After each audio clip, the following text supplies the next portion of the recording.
Iyan ang dapat sa'yo, principal na nagpahubad ng toga sa mga graduating student papanagutan.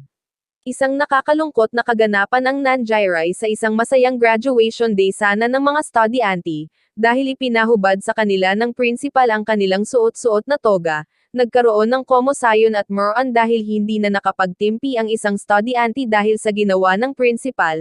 Ayon sa ating nakalap na impormasyon sa social media, pinag-usapan na di umano na hindi magsusuot ng toga.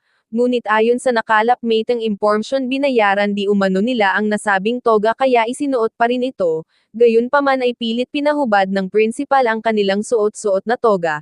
Ayon sa asking pananaw at Rhea Kayan, sanay hindi na pinahubad ng principal ang toga na suot ng mga estudyante, dahil once in a lifetime lang naman nakapagsuot ng toga sa tuwing graduation lamang, sa kaya ang nakasanayan mula noon at hanggang ngayon ay toga ang simbolo ng pagtatapos ng mga estudyante. Ikaw ano ang masasabi mo dito?